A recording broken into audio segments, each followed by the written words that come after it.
So you've talked about the U.S. sort of increasing qualitatively its support and participation in UN peacekeeping missions, and supporting the structures of the African Union, more strategically.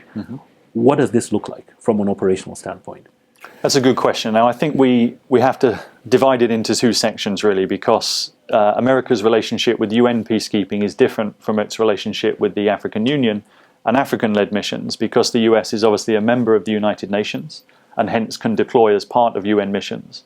But the US is obviously not a member of the African Union, so it has to have a different relationship with African-led and AU missions. So to start with, on the UN Blue Helmet peacekeeping operations side, my report argues basically to say that while enabling and assisting other countries to deploy into peace operations is useful, I don't think it's any longer enough, and that the United States should start leading by example, and it should do that by thinking about how it might be able to deploy not only some individual staff officers and other military experts within UN peacekeeping missions, but how can the US think about usefully deploying military contingents in combat service and support roles specifically. So I argue in the report for a discussion and a debate, really, about how can the US military help fill the key capability gaps that the United Nations are currently suffering from in their peacekeeping operations. And I identify a number of key gaps really focused around issues of real specialist and niche capability issues. Those would include logistics, transportation, particularly aviation in some theatres, but also specialist capabilities like medical units, engineering units, and ISR functions.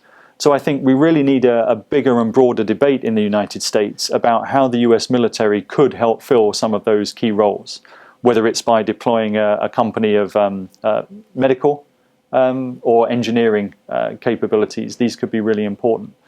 So I think this would have important political and military benefits. Politically, it would help signal that the United States really supports UN peacekeeping as a genuinely collective global endeavor.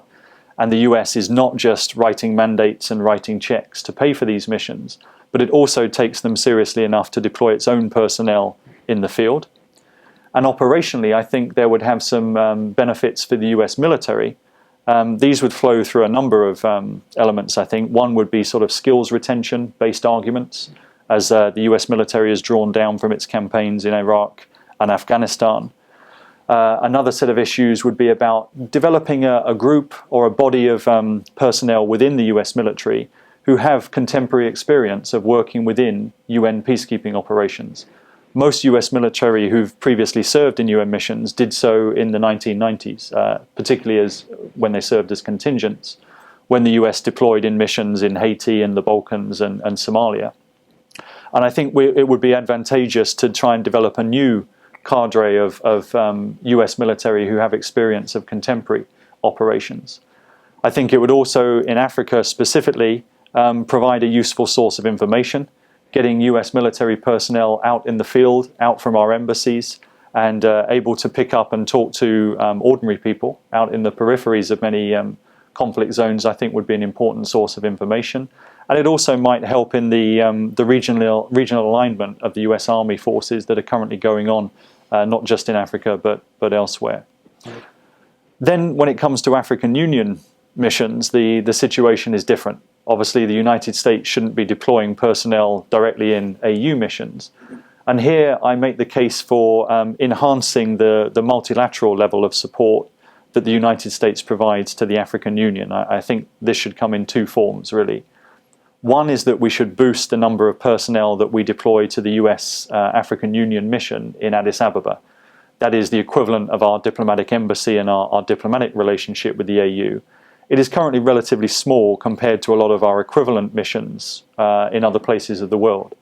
So, for example, whereas the US mission to the OSCE has well over 50 personnel, the United States mission to the African Union has around a dozen or so. So the first thing I would say is that if we're more serious about partnering with the African Union, we need to enhance the numbers and the personnel we deploy to our diplomatic mission in Addis Ababa.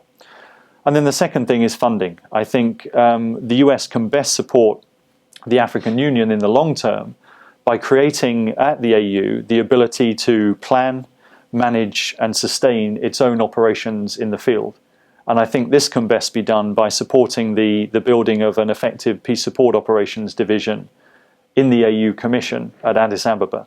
So I would argue that the United States should create some new type of funding mechanism to channel funds directly to the African Union and particularly the peace support wing of the AU Commission to help, as I said, basically develop the administrative, management, planning and other skills and capabilities that are going to be necessary moving forward so that the AU can take on a greater role in performing peace operations on its own continent.